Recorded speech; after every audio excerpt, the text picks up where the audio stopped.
What's this? Meow. Bow bow. Boop boop. La la la.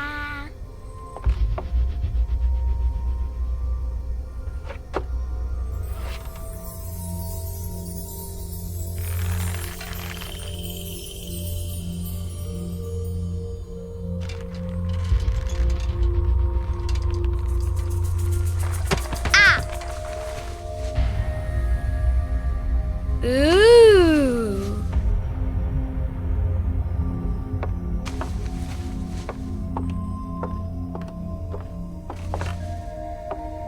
Oh, look! It's a book! Maybe it's a book about pirates with a treasure map. No, I don't think so. I wish that I had seen through all your lies. Oh, start from the beginning, not the middle. And so I decided to pick up my pen to relate the most disturbing episode of my life thus far.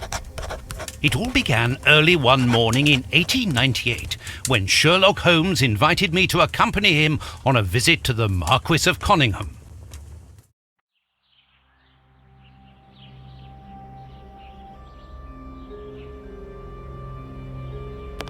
Watson, my dear fellow, we can now go and inform the Marquis that we have found the Samoan necklace, and very much faster than Inspector Baines, too, which pleases me. Have you really solved the theft, Holmes? And so quickly? I have indeed, Watson, and believe me, it was completely unnecessary to spread out all over London, as our friend Baines thought was best.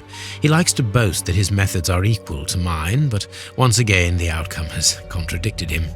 After all these years of accompanying you upon your investigations, I thought that by now I should be reasonably capable of following your train of thought. But in this particular case, I must admit that I don't understand anything at all. Ah, you see, but you do not observe, Watson. There lies the difference. It is a matter of course. A matter of course?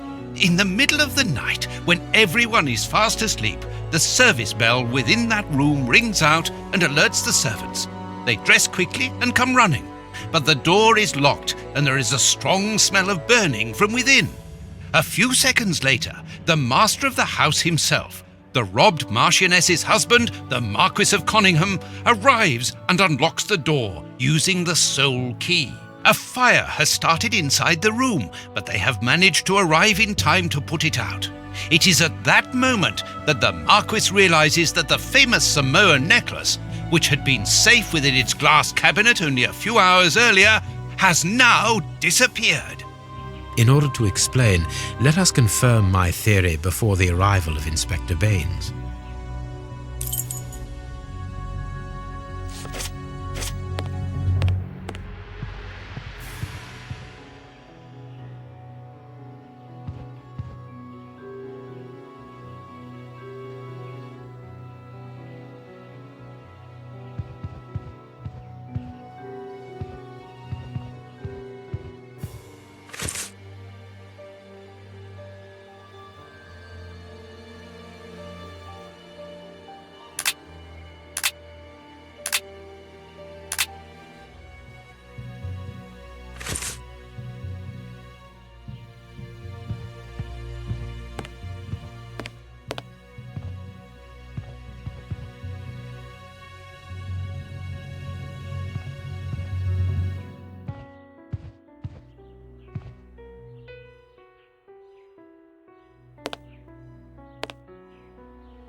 This window was cut with a diamond. A clean, discreet piece of work. This is where the necklace was. See how tiny the hole is, and not one fingerprint upon the window. This window was cut. See how tiny...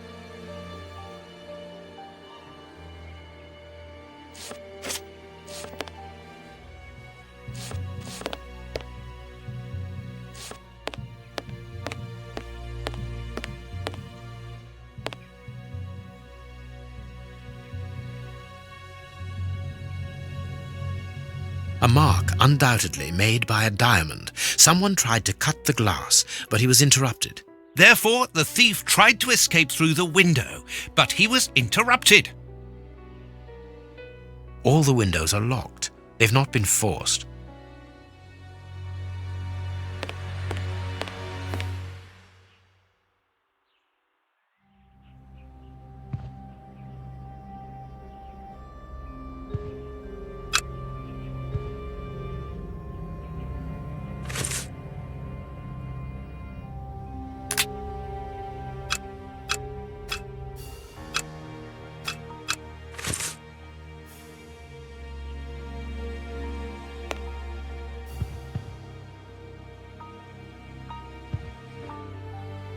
Let us examine the crumpled scores that have fallen off the piano.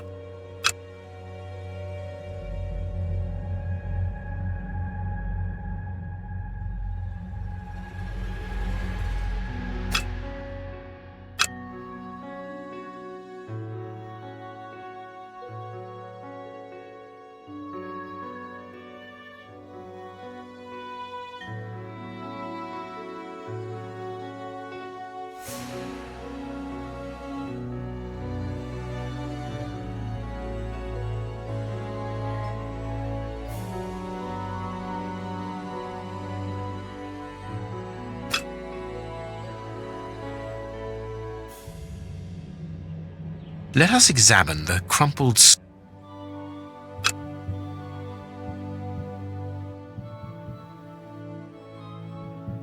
These sooty prints were left by a tiny hand. I don't understand why these music scores are covered with soot.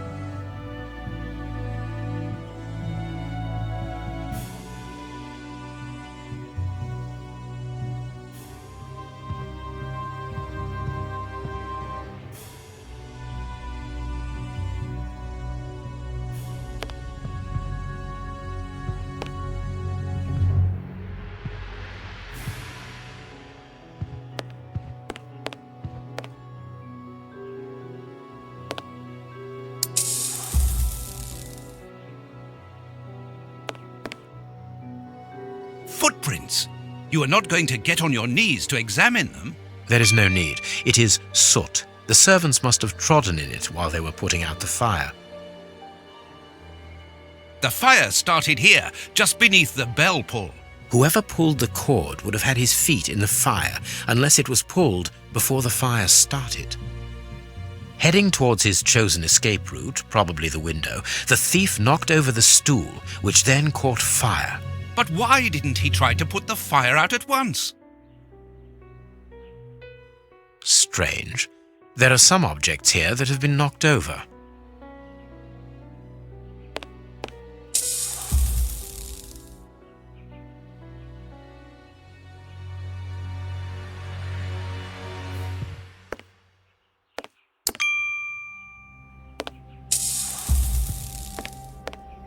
All the windows are locked. They've not been forced.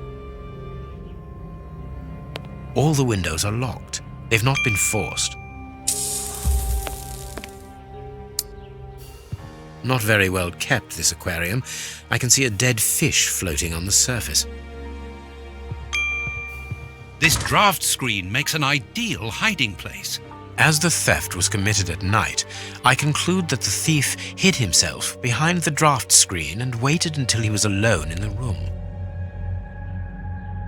Strange, there aren't any prints, yet I'm sure that the thief hid here.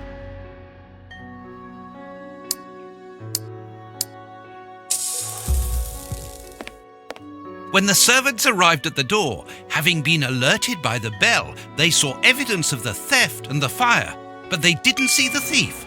This door is very hard to force. The Marquis is the only person to have the key. The thief could not get out through here until eventually, when the door was opened by the servants. What do you think, Holmes? Let us search the room before the police get here. We might throw some light onto all this. These documents are not very interesting, even though they're addressed to the Minister of Maritime Affairs. The Marquis himself.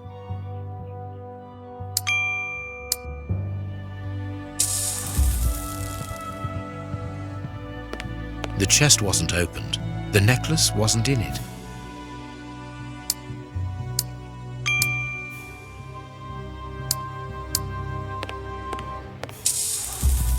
A candle. It must have fallen from the chandelier. Ah, Mr. Holmes, you're already here. Good morning, Inspector. You've arrived just in time. Scotland Yard arrives like the cavalry, always in the nick of time. Ah, but I know that satisfied expression, Mr. Holmes. Have you already solved the case? It's possible. We have retraced the thief's rather unusual footsteps. He is a true acrobat. But what I cannot understand is that when the servants entered the room, there was no one to be seen. An acrobat, perhaps, but an invisible one? I do not think so. The only explanation is that the thief escaped before the servants arrived. I don't know how, but there is no other way. Half a point for the doctor, nil for the inspector. I am pleased to see that you find the situation amusing, Mr. Holmes. Very well then, explain. Dr. Watson was correct when he mentioned acrobatics, but he is mistaken about the nature of the acrobat. As for you, Baines, you're quite incorrect, as the thief was in the room when the servants entered. Explain, for heaven's sake, Mr. Holmes. Watson, how could a thief be missed in the middle of 8 men? I don't know. Because he is very small? Stop teasing us, Holmes. Exactly, because he is small and remarkably agile. You're thinking of a monkey? And a trained monkey at that, without a doubt, a Leontopicathus rosalia from Central America. The animal had been hidden inside the room for several hours, calmly awaiting the signal from his master.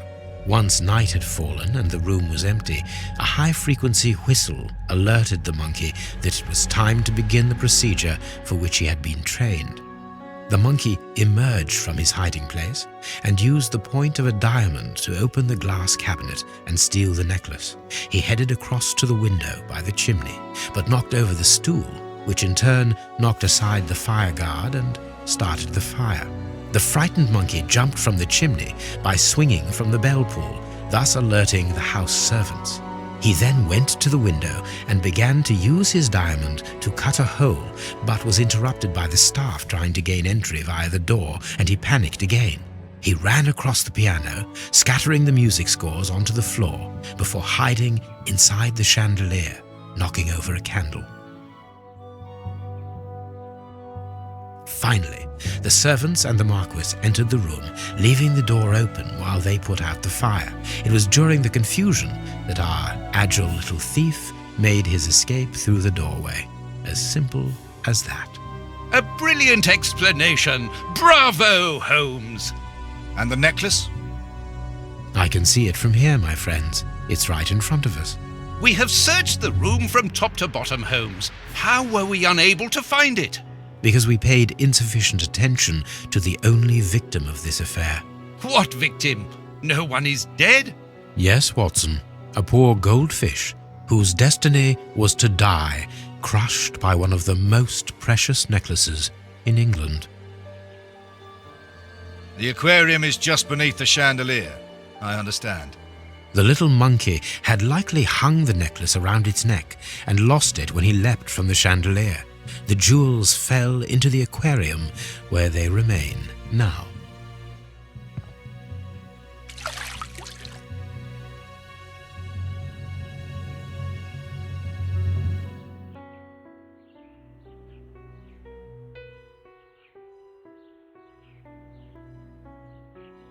Marquis, here is your necklace, intact, just a little wet.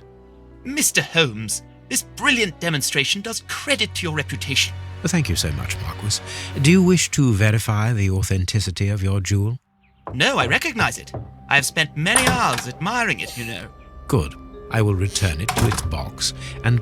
Inspector, a bank has just been held up. You must follow me at once. Orders of Scotland Yard. What times? Sirs, duty calls. My regards, Marquis. And well done again, Mr. Holmes. There, the necklace is in its box. We've lost enough time here. Let's go home, Watson. Ah, very well, as you wish. A good day to you, Marquis. With pleasure, gentlemen. And once again, thank you.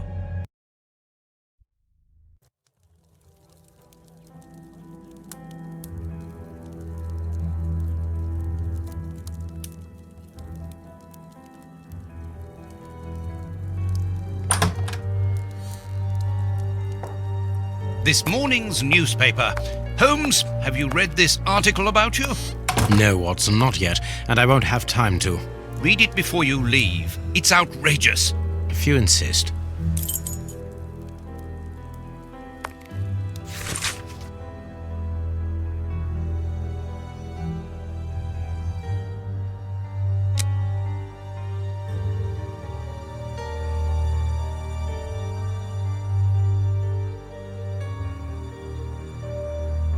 Prince Woodville, French culinary expert and bagpipe player, might be our next king. That's not so shocking, my dear fellow. You know exactly to which article I'm referring, Holmes. How can Farley dare to tarnish your reputation like that? You know, Watson, that wherever glory walks, jealousy is bound to follow. As for the forgery of the necklace, I suspect that we shall soon be enlightened in this regard. Come in, Inspector Baines, the door's open. Ah, Mr. Holmes. How did you know I was here? You are one of our rare visitors who avoids the second-to-last step of the stairs, which creaks dreadfully. And if I add the clinking of the handcuffs at your belt, to what do we owe the pleasure of your visit, Inspector? Have you read that rag?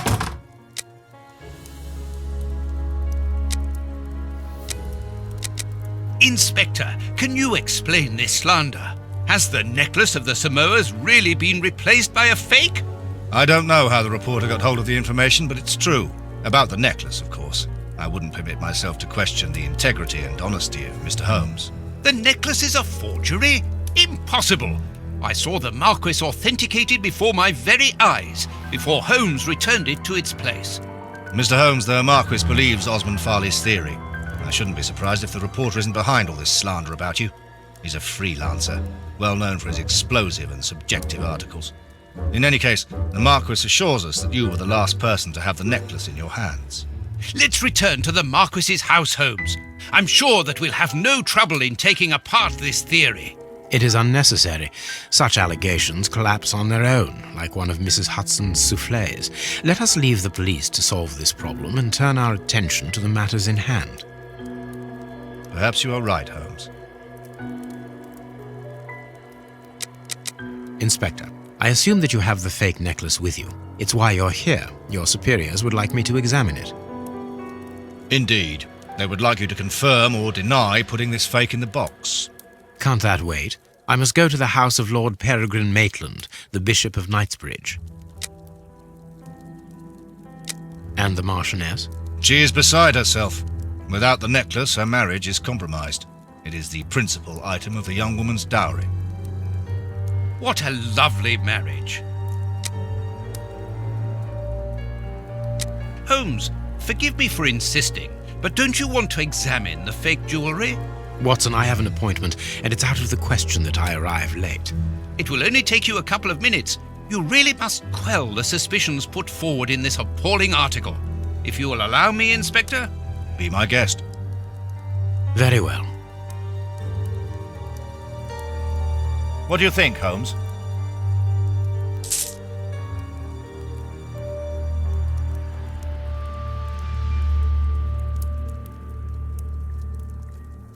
This pearl is a different color. These 3 pearls are of poor quality.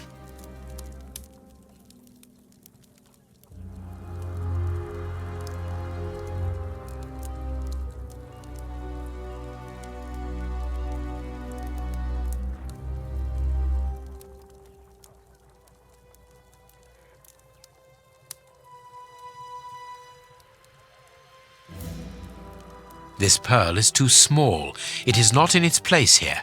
Too many defects. This necklace is a fake. This is nothing but a vulgar copy, and at a glance it would appear that the forger has intended for it to be seen as such. How could we have been fooled by such a blatant imitation? I don't understand. Yes, how is it possible? Holmes, do you have a theory about this? I have absolutely no idea. You insisted that I examine the necklace, and I have done so. Now it is important that I keep my appointment. I'm sure, Inspector, that you will throw some light on this affair. Holmes. You may accompany me, Watson, if you care to do so. Goodbye, gentlemen. I'll keep you informed as to my inquiries. Goodbye, Inspector. You mentioned a bishop, didn't you? Are we going to his home? Yes, the Bishop of Knightsbridge. I put his address on our map of London on my desk. Would you get it for me, please? All right, Holmes.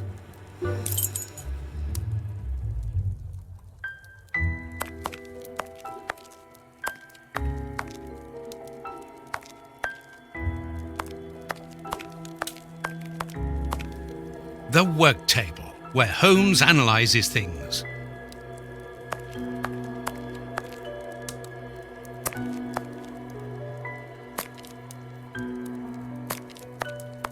Holmes's homemade analyzer.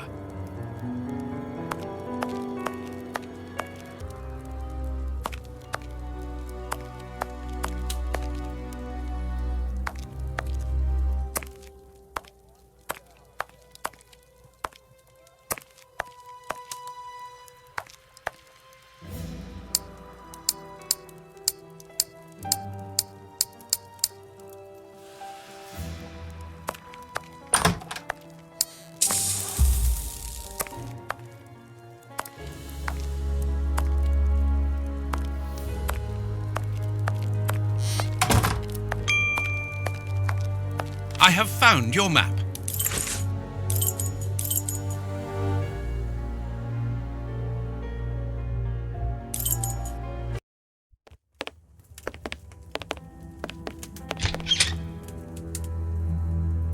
The police? Already? How did you know? May we see the Bishop of Knightsbridge? Yes. Yes, of course. But come in.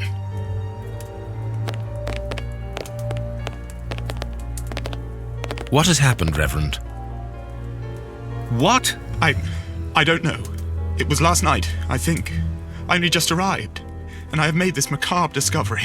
My God. How horrible. I haven't called anyone. How did you know that? Holmes, look! The Bishop, appallingly mutilated. How dreadful. Mutilated. And killed. He was such a good man. How could anyone be so brutal? Look at him. He is barely recognizable now. How could any of God's children be responsible for that? They were evidently unworthy children, Reverend. Now do please try to calm yourself and focus, because we will need your assistance. Do you have any idea as to the motive behind this? I haven't had time to do an inventory, but nothing appears to have been stolen. And anyway, His Excellency didn't own anything of great value. I don't know what else I can tell you. Note this down, please, Doctor. Doctor? But you aren't the police? No, Reverend. I am Sherlock Holmes, and this is Dr. Watson. We are here at the request of the Bishop. In that case, I must ask you to leave, and not to touch anything. I must get in touch with the authorities without further delay. Reverend, when the inspectors of Scotland Yard find themselves at a dead end, which they quite often do, I assure you, then they turn to me for help. If you will allow us to continue our investigation, then you shall have the answers to all of your questions. Out of the question! I don't even know you! I'm going to call the police, whether you like it or not. It would be better for everyone, Reverend, if you kept your temper. Watson, are you taking notes? This affair promises to be a complex one. Therefore, we must not overlook the slightest detail. Yes, Holmes. I am keeping a meticulous set of notes. I have created a very clever deduction board. One thing we can be sure of at the moment is that this crime was not for gain. The Reverend has informed us that nothing valuable was stolen, and indeed, it would seem that the Bishop had nothing of any worth to take. Very good, Watson. Do continue.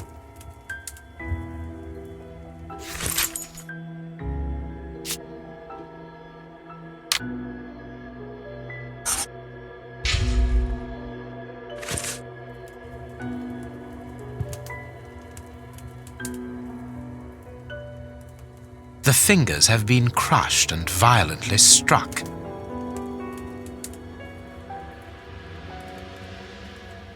His stomach is covered in scratches. Quite evidently, they weren't made recently. So, these wounds were not made by his murderers.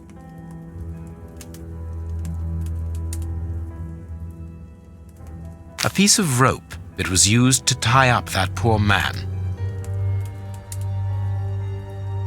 His forearms have been ripped. Pieces of skin have been torn off. What do you think, Watson? I'd say that he was eaten alive.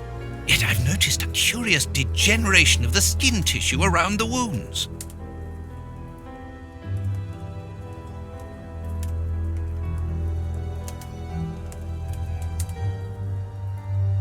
You can see by his expression that he suffered terribly. His mouth is covered in blood, and I can make out strips of skin between his teeth. My dear friend, everything points to this man having gnawed at his own forearms. That's unbelievable, Holmes. You can see by his expression. His mouth. His chest has been lacerated, I would say, with a very sharp and fine blade. You can see by his...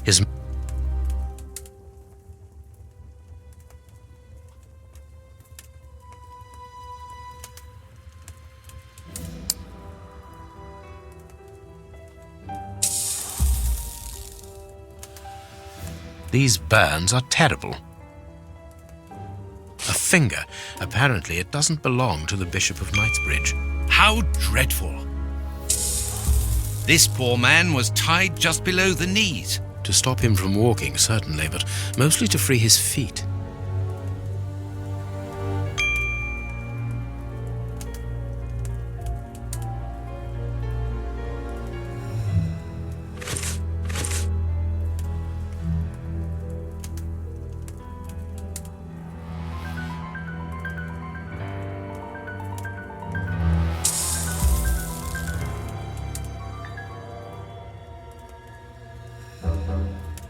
The fingers have been crushed and...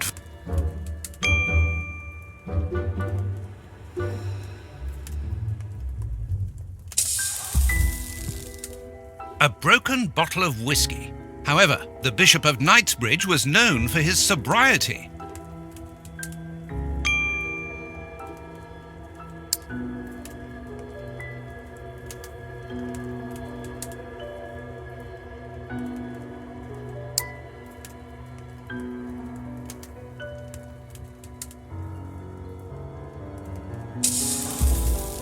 His feet have been burned.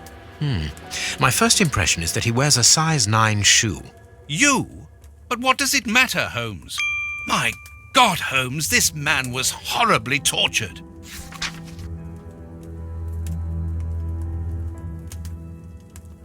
Something is missing here. Oh, yes? And what might that be? His shoes.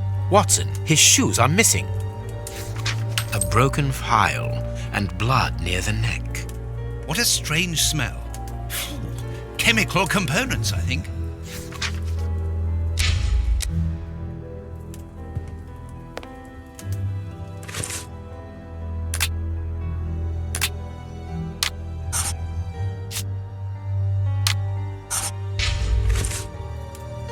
There is blood on this paperweight. This paperweight was used to crush the victim's fingers.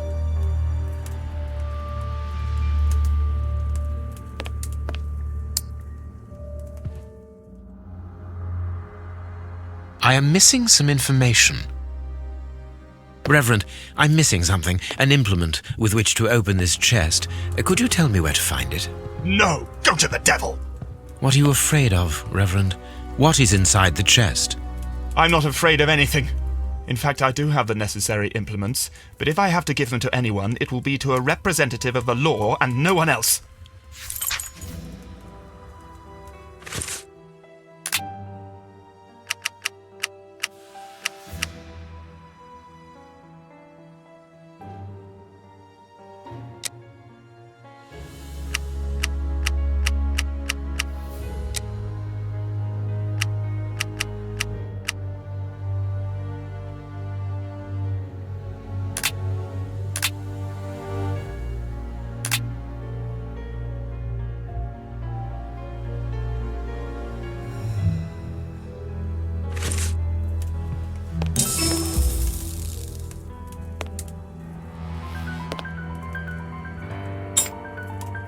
surgical scalpel covered in blood. There isn't any doubt the wounds on the bishop were administered with this scalpel. Closed. The veranda door hasn't been forced. Strange. Reverend, might I have the key? No! You have no authority here. Let me call the police. Perhaps we should listen to him, Holmes. Perhaps you should let me get on with this, Watson. This door has not been forced. Where does it lead, Reverend? To His Excellency's room. There is just a mattress and a stool.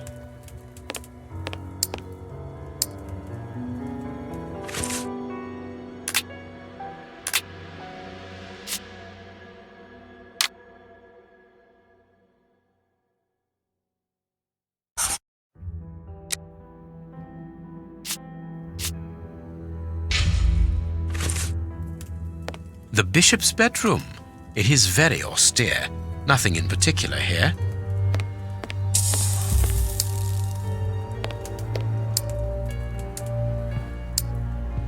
The picture of Peregrine Maitland, commander of the infantry brigade of Her Majesty's Guards at Waterloo. The Bishop of Knightsbridge has the same name as his ancestor, an illustrious family.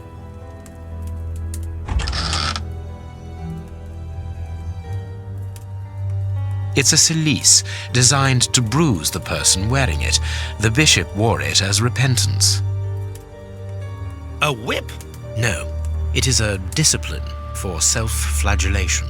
This very pious man must have had the habit of mortifying his flesh as a means of repentance.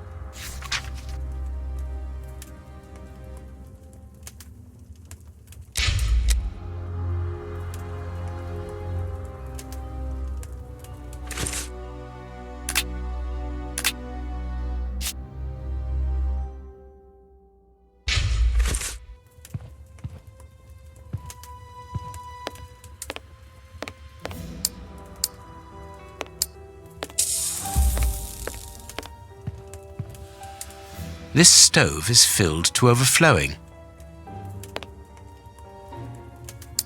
A bottle of whiskey. I can make out fingerprints stained with blood and dirt. It would seem that the brutes who tortured the bishop to death were intoxicated with alcohol.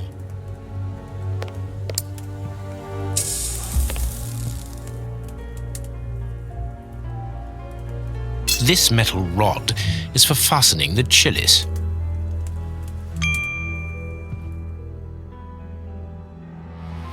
I need something.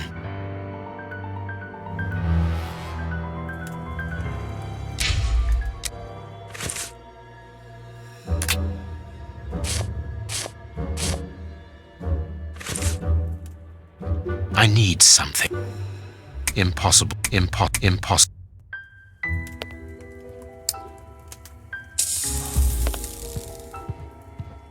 Watch where you're putting your feet, Watson. Have you noticed these prints upon the ground? Well, yes, those muddy marks. See here, Watson. Footprints can often provide more vital information than the very best of informants. Yes, if you know how to make them talk, that is. It's child's play, Watson. We will begin by excluding the contaminating prints, which are yours and mine from where we came in, and those of our dear Reverend who was so impatient to call the police.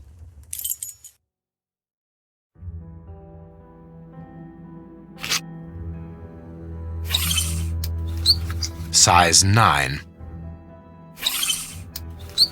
Size 9. Size 9.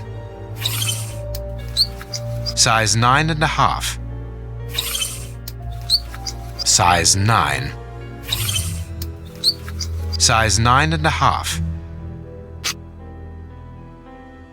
I need something. A fragment of stone. Peculiar. Well-worn shoes with an odd pattern on the soles. This print came from an expensive pair of shoes, and it seems recent. It is not a laborer's shoe. Hobnail boots like those worn by laborers. Hobnail boots like those worn by laborers. hobnail boots like those worn by labourers. Nothing of interest here.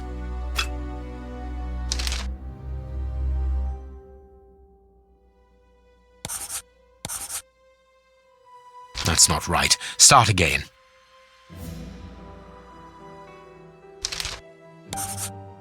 Perfect. We now know that there were 3 crooks.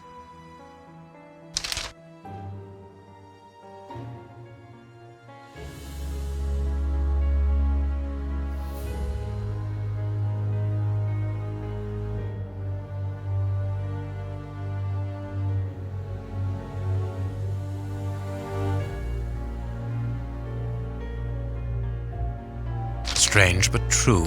One of the crooks was wearing a different pair of shoes when he left here. Therefore, we have 3 men who came in and left again, but one of them was wearing a different pair of shoes from the ones which he came in with. So, all we have to do is look for a workman who likes Italian shoes. You have no right to search here.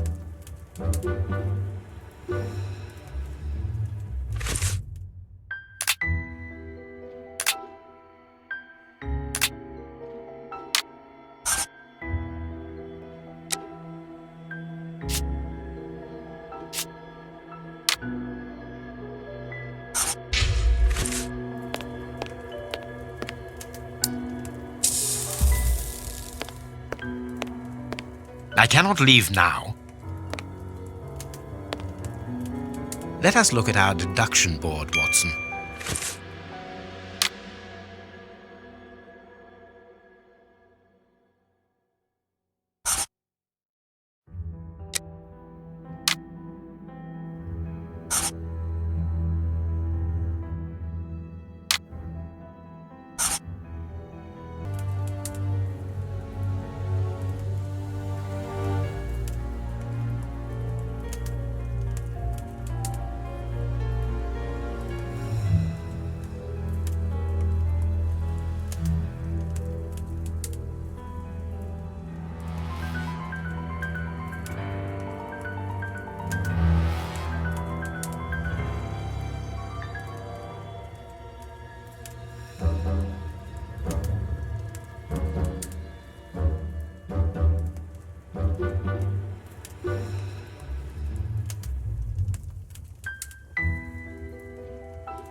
Perfect. It is evident that the Bishop of Knightsbridge's killers were after something specific, and that they did not find it. Reverend, I shall ask you one more time. Open the chest. The item they were seeking must still be inside. It is unlikely that they will let this matter rest. They will most certainly return to finish what they started. And I'm telling you once more, the chest is locked and shall remain so. Very well. We have reached an impasse. You are a stubborn man, Reverend. Watson, accompany our friend to the police station and return with Inspector Baines. Baines and no one else. I shall wait for you here. Go. Alone at last. Now I can continue my investigation.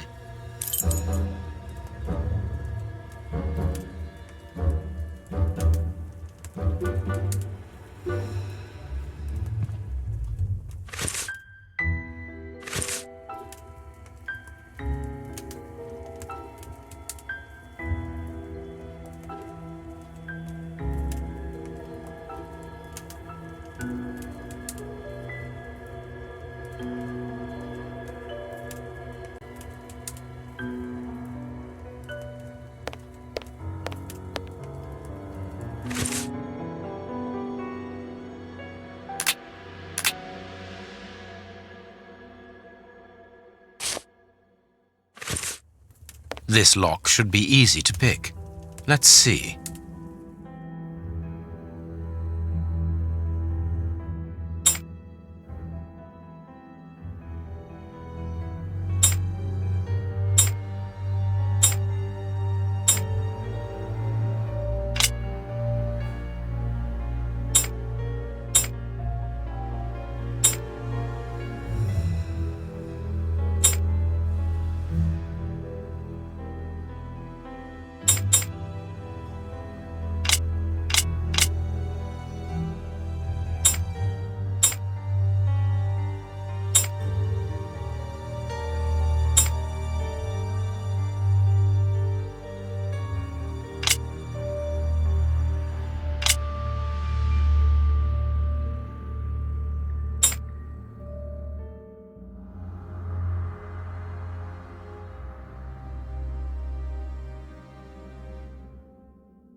That's not right. Start again.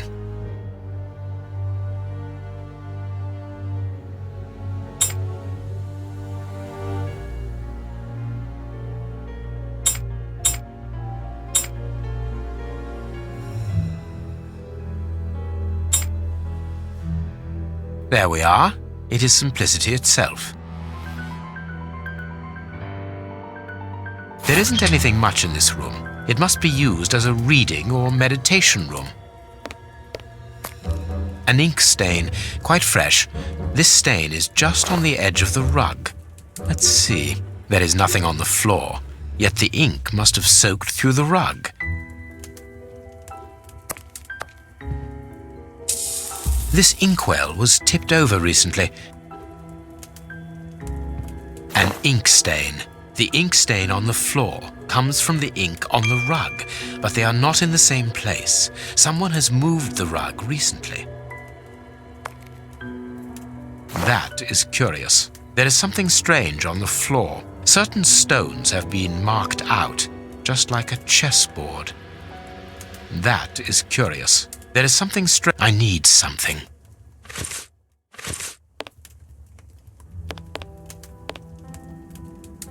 Apparently, someone wanted to hide this statue. This horse resembles a large chess piece.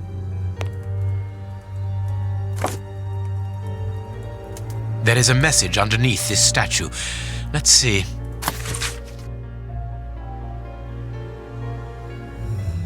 This message was written by a woman, but for whom was it intended?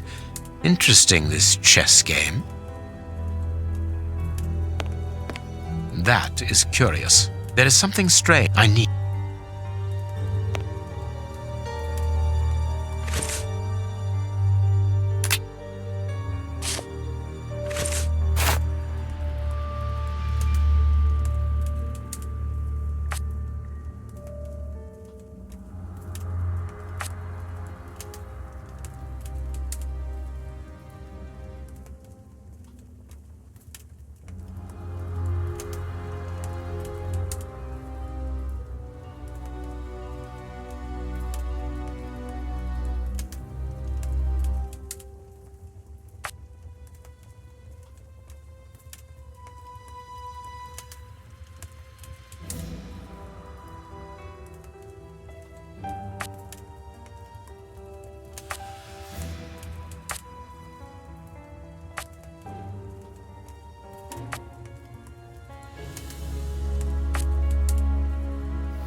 This last piece should be the good one. It will have to be pulled free. I need something.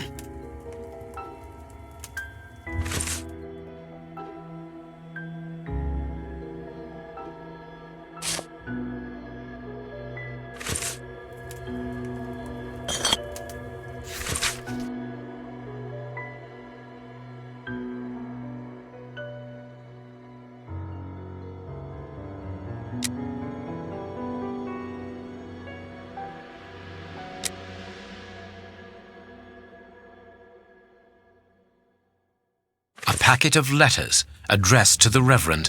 They were written by a woman who mentions his illegitimate children. Their affair isn't official. Perfect. I have you now, my wayward Reverend.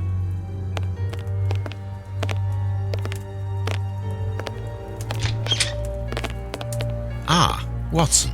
You were gone a terribly long time, and Inspector Baines isn't with you. I'm afraid not, Holmes. We were unable to find him. Dr. Watson would not allow me to contact any inspector other than this Baines. What manners! I am a man of the church. My dear Reverend, I notice that you are a chess lover. I trust you will excuse me, but I am never able to resist the appeal of a half-finished game. You are an expert at chess. Very well then. What do you want now? As you might have guessed, resolving your small chess problem has allowed me to discover some very interesting letters. Letters? What do they say? Reverend, why hide these letters here and run the risk of the bishop finding them? Holmes, what's in the letters? Not now, Watson. Where else could I have hidden them? My own chambers are too austere. They could offer no cover. I knew, however, that His Excellency, may he rest in peace, would not notice my game. The contents of the Bishop of Knightsbridge's chest interest me greatly. Give me the elements you hold, Reverend. Out of the question. With the bishop no more, you are therefore the apostolic director of the diocese, are you not? Well, yes, but only until someone else is appointed. I am certain that the Honourable Bishop of York, whom I have the privilege of knowing well enough for him to listen to what I have to say, would recognise your qualities for the post. If I receive new responsibilities, it will be through my faith and devotion, nothing else. I am a gentleman, and it would distress me to be obliged to pass this correspondence across to your superiors. Holmes, I know that the end justifies the means, but allow me to express some reservations about how you are proceeding. You say you're a gentleman, but I hear nothing but the words of a blackmailer. The stems that you are looking for are scattered about this room. Manage by yourself.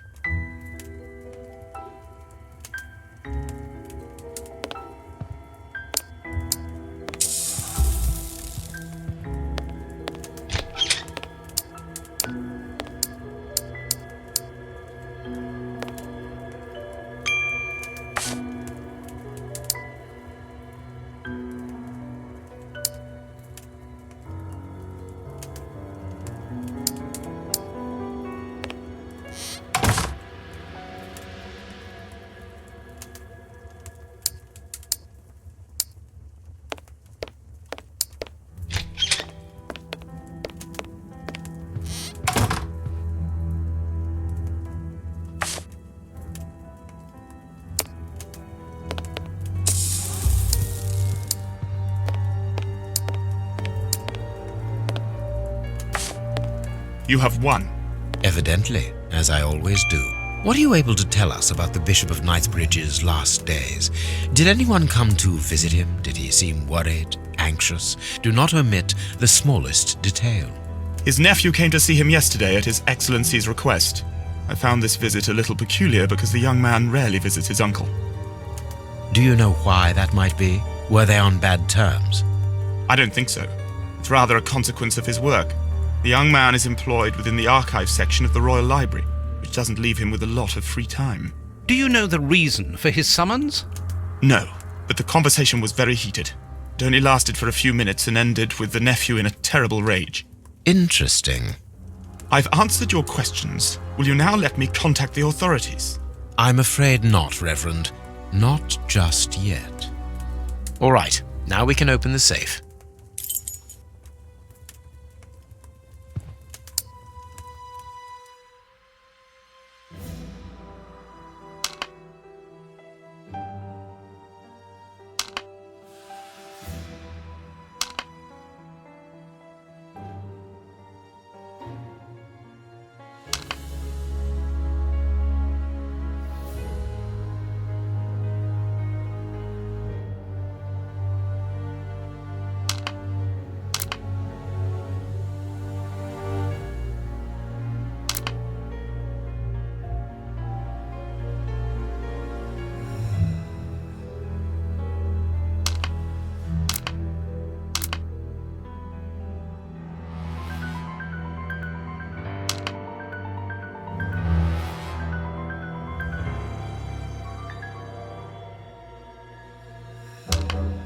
Now I can open the chest.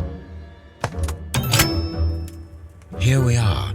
I am eager to discover what remarkable treasure could justify such an act of barbarity. Extraordinary. This chest is impenetrable. How is it possible? No one other than the bishop should be able to open it.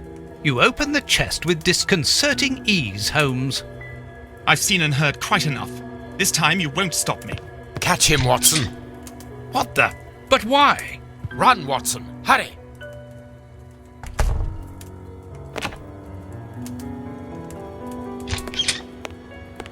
He's escaped. I hope that your motivations are founded, Holmes. I don't much like skirting around the edges of the law like this. It is annoying. Let's leave without delay. What have you found in the chest, Holmes? What in there is so precious for these men to commit such terrible acts? The Reverend was telling the truth. Nothing important was locked inside the chest, apart from a few religious items which are hardly worth stealing. So, we haven't made any headway.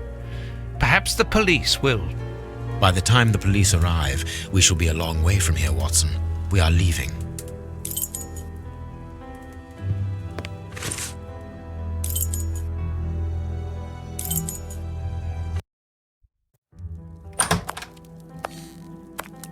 We have crossed London at a breakneck speed.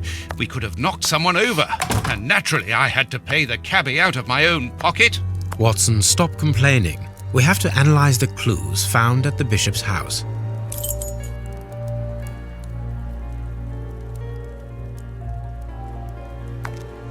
No, it is unnecessary.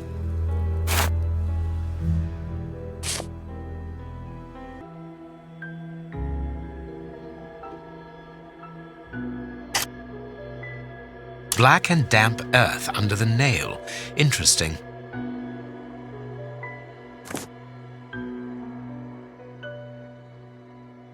I haven't finished my...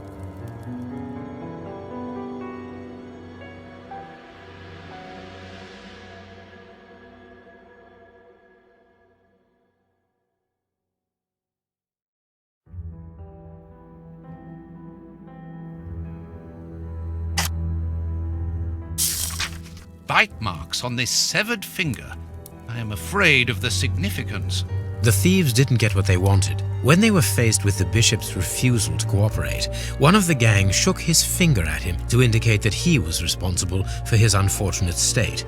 And the poor man, whose head was the only part of him not bound by ropes, bit the finger violently enough to sever it. An uncommonly savage act.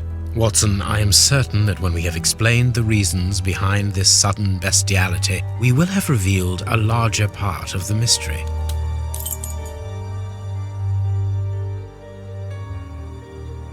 This fragment of stone is very smooth, and it seems to be of a peculiar quality. I shall have to strip it with one of my products. I can't do that.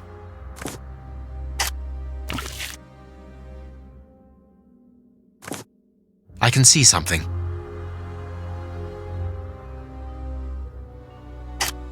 I can't do that. This stone is granite, covered in black paint. I can't do that. I must analyze the clue. I have cut a small piece off the rope. That should be enough. A lot of fragments of black stone are wedged into this rope. Their color seems unnatural, but they are too small for me to examine them. These small stones resemble the pieces found in the footprints at the bishop's house, granite painted black.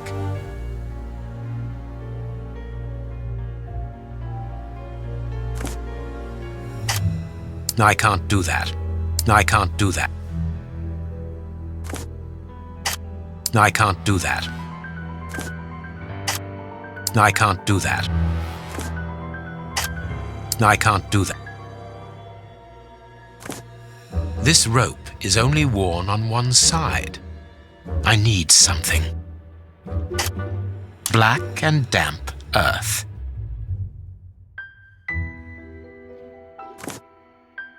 I need something. I need something. This rope is only worn on one side. I can't do that. I can't do that. I can't. I need something. I can't do that. I must compare the samples of earth that I found. There is something written on this scalpel. I should clean it. I can't do that. I can see something. I can't do that.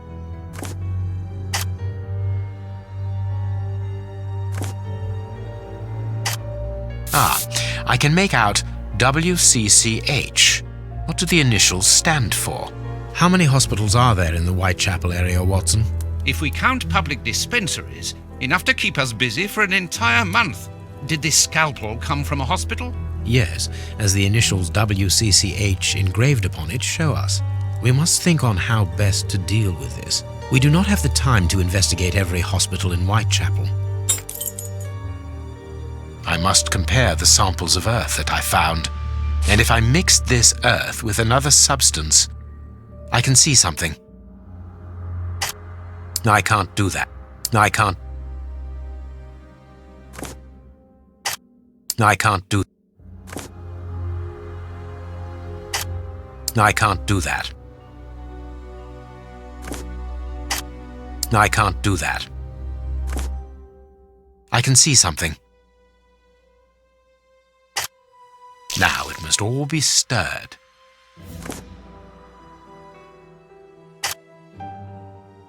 The samples of earth taken from beneath the fingernail and from the ropes originate from the same place. How do you know? It took just a little water to analyze the consistency. The soil has retained its moisture, even though there hasn't been rain in London for over a week. This soil could come from the bank of a river, or somewhere where the evaporation is slower. A mine, perhaps, or a trench. The banks of the Thames are clay soil, unlike our samples, so we can rule that out. The nearest mines are 12 miles away, so I would rule that out also. I would therefore conclude your last theory to be nearer the mark. A trench? A pit. Watson, bring me your register of the London hospitals. Studying the scalpel has given you an idea, then? Indeed. I'll get it.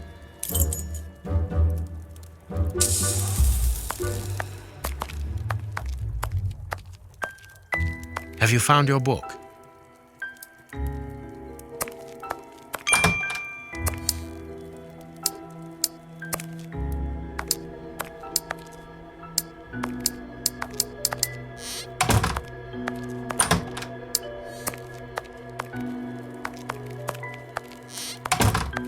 And this is how my dear friend and colleague treats his clients' letters.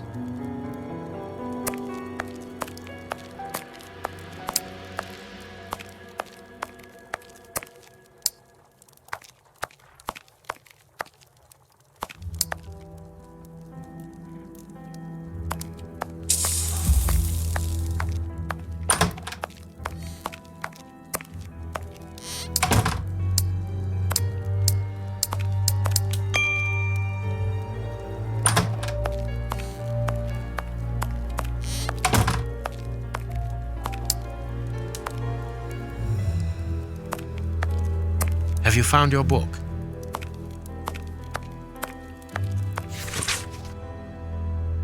Read the paper, Holmes.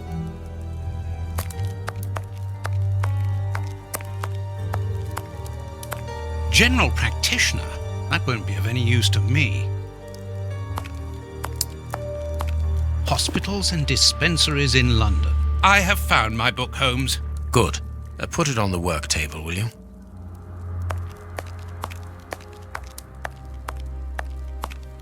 I have found my book, Holmes. Good.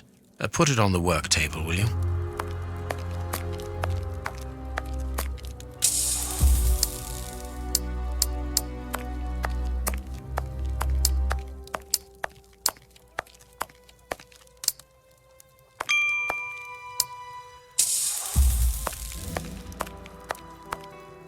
I have found my book, Holmes. Good. Put it on the work table, will you?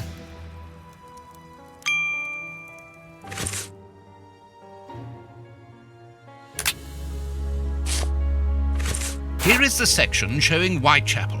I made several notations on these pages during our investigation into the Ripper, which might prove useful. All we need to do is to find a hospital or a public dispensary near a location where pits have been dug and black granite has been used. It's simplicity itself. I haven't finished my analysis.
Now I can make the right decision.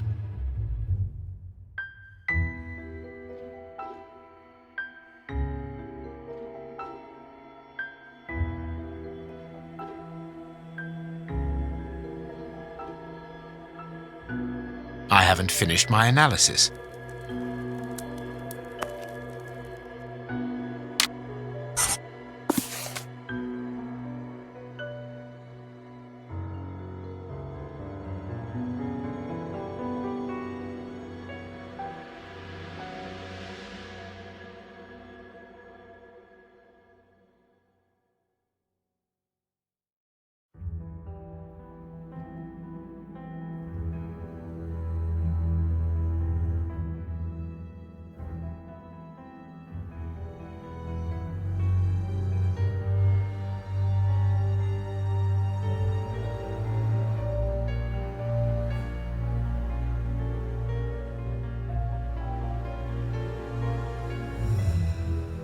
The public dispensary number 4661.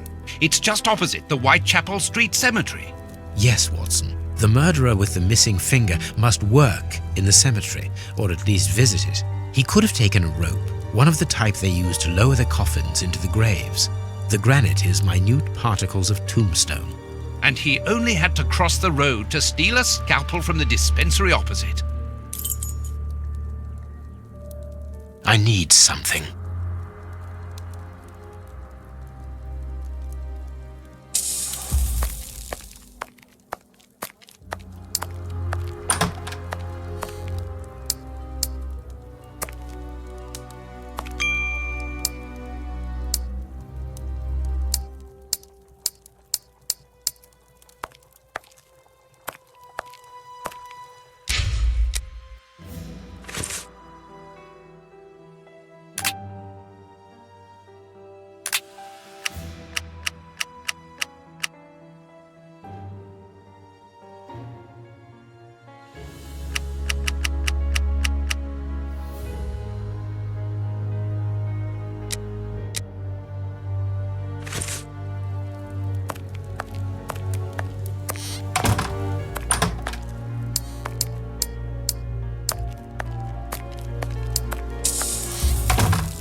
I need something.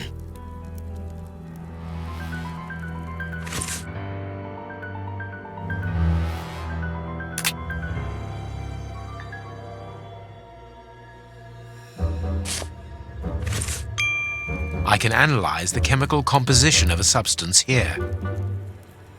I can analyze the chemical composition of a substance here.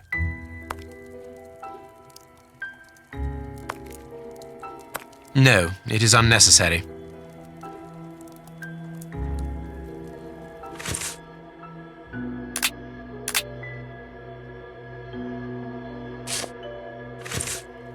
No, it is unnecessary.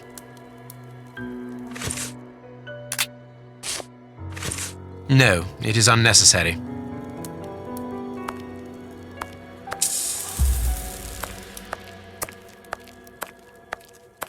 I cannot leave now.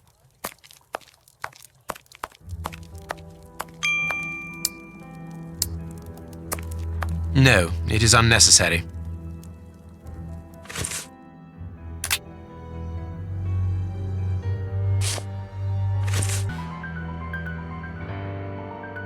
Poison, and apparently very virulent.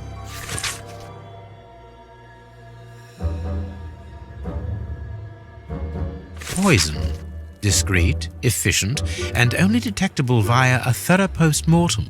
Have you been able to isolate the active components, Holmes? Not with any certainty. This toxic substance surpasses my own knowledge in the field. It is without doubt the work of an expert chemist. A chemist and a criminal. As you say, please find my monograph on poisoners of the last 30 years.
I must find Holmes's file on criminals reputed in the field of chemistry.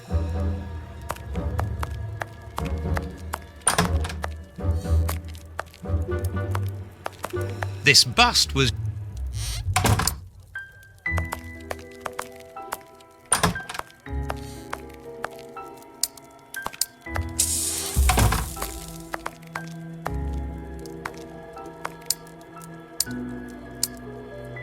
Female anatomy. I should put this book somewhere else.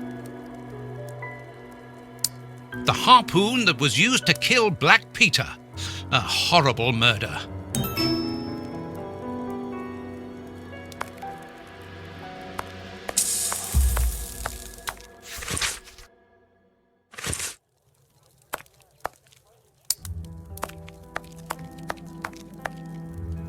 According to these documents, Hans Schielmann, known as the Rat Killer, was considered the greatest specialist in chemical poison in the world.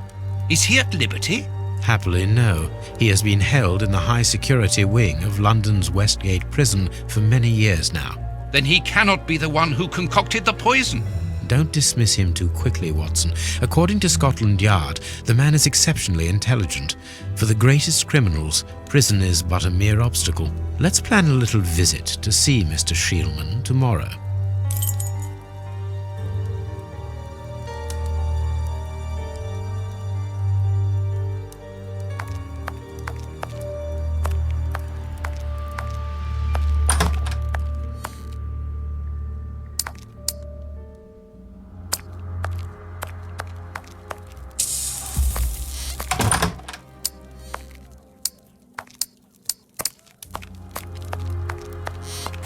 Let us look at our deduction board, Watson.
Perfect.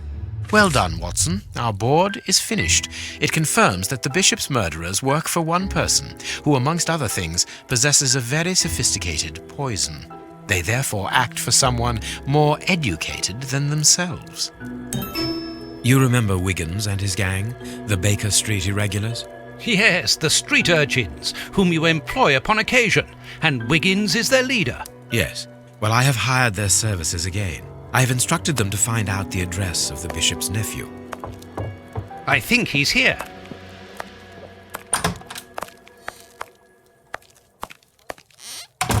Hello, Mr. Holmes. Wiggins, my young friend, have you found the information for which the good Dr. Watson is going to pay you? Yes, Mr. Holmes, it was easy. Very well, I understand. Here are a few pennies. Thanks, Dr. Watson. The man you're looking for lives near Kensington. Does he live alone? Yes, but he rents a room for an old lady. Did she see you? No, Mr. Holmes. No one saw me. Perfect. Watson, give our young friend another shilling as a reward for his discretion. Here we go again. But of course... I'm falling asleep, Holmes. Aren't you tired? No, I have an exceptional constitution. I can't remember ever having been fatigued by work. Idleness, on the other hand, exhausts me completely.